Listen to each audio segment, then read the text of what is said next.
কে আসতেছে? রকি না? দাঁড়াও রকি, কই যাও?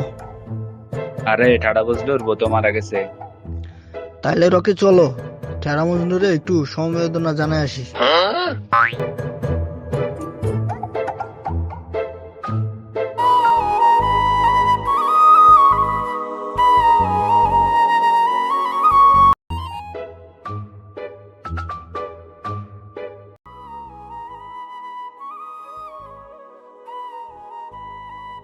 আপনার তো বউ মারা গেছে, কংগ্রাচুলেশন।